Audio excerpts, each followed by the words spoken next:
ಏನು ಮಾಡೋದೀಗ? ಕಾದಂಬರಿನ ಹೇಗೆ ಮಾತಾಡಿಸಿ ಮನೆ ಕರ್ಕೊಂಡು ಹೋಗೋದು?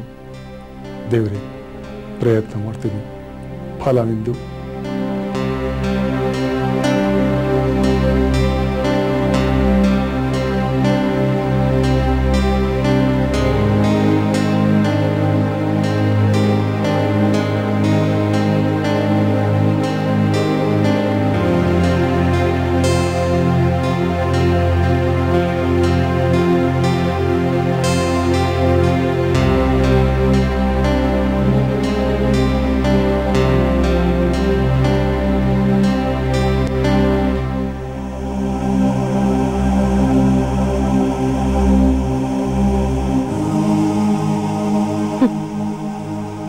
ಸಂಕಷ್ಟಹರ ಗಣಪತಿ, ನಿನ್ನನ್ನ ನಾವು ದೇವ್ರು ಅನ್ಬೇಕು.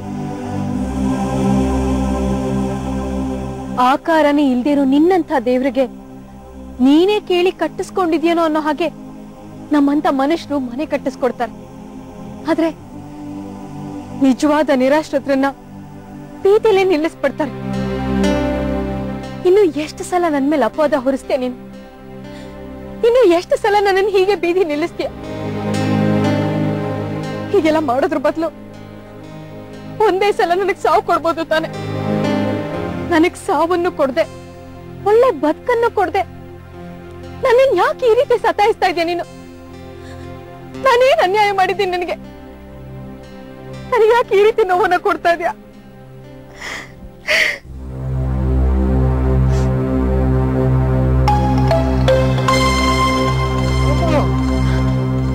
ಅಂಕಲ್, ಅಂಕಲ್ ಏನಾಯ್ತು ಅಂಕಲ್?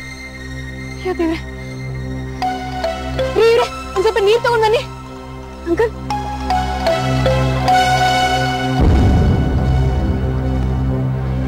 ಇದೇಳಿ ಅಂಕಲ್, ಇದೇಳಿ, ನಿಧಾನ. ನೀರ್ ಕುಡಿತೀರಾ?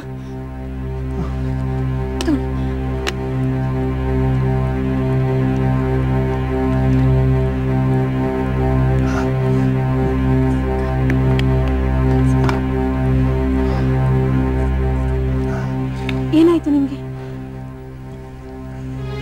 ವಯಸ್ಸಾಯ್ತಲ್ಲಮ್ಮ, ಹಣ್ಣು ದೇಹ, ಎಲ್ಲ ಕಾಯಿಲೆಗಳನ್ನು ಬಾ ಅಂತ ಕರೆಯುತ್ತೆ. ಈಗೇನು ಸಮಸ್ಯೆ ಇಲ್ಲ ತಾನೆ? ಸಮಸ್ಯೆ ಸಾಯೋವರೆಗೂ ಇದ್ದಿದ್ದೆ ಕಣಮ್ಮ. ಬೀಳೋದು ಏಳೋದು.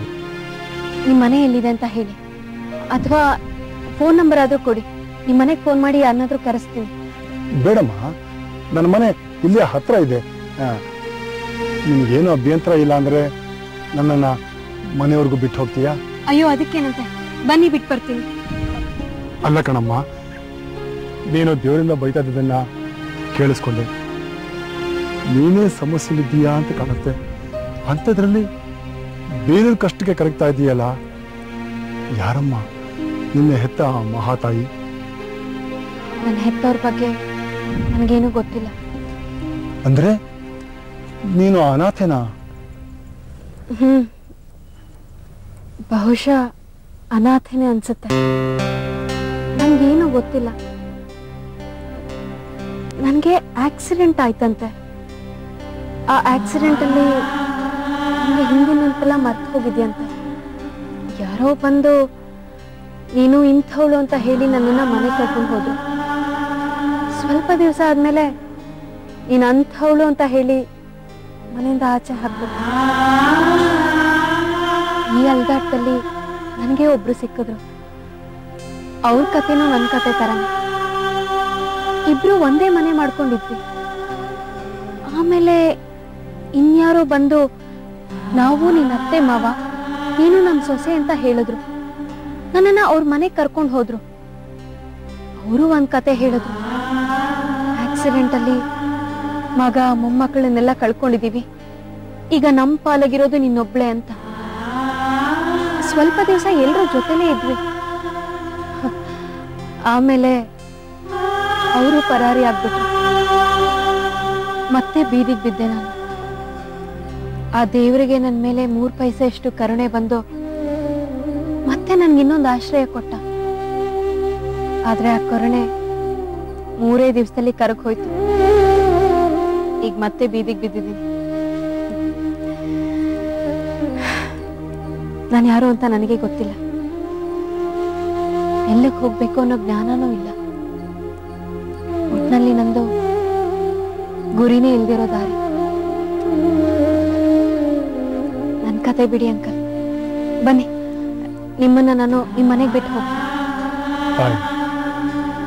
ಈಗ ನಾನಿರೋದು ಮತ್ತೊಬ್ಬರ ಆಶ್ರಯದಲ್ಲೇ. ಅದು ಮನೆ ಅಲ್ಲ, ದೇವಸ್ಥಾನ. ನೀನು ಒಪ್ಕೊಂಡ್ರೆ ನೀನು ಕೂಡ ಆ ಮನೆಯಲ್ಲಿ ನನ್ನ ಮಗಳಾಗಿರ್ಬೋದು. ಬೇಡಿ ಅಂಕಲ್, ಅಲ್ಲಿ ಇನ್ನೇನು ಅಪವಾದ ಬರುತ್ತೋ ಏನೋ. ಬಿಡಿ, ಆ ದೇವರಿಗೆ ನನ್ನ ಮೇಲೆ ಯಾವಾಗ ಕರುಣೆ ಬರುತ್ತೋ ಅಲ್ಲಿವರೆಗೂ ನಾನು ಅಲ್ದಾಡ್ತಾನೆ ಇರ್ತೀನಿ. ನಾನಿನ್ ಬರ್ತೀನಿ.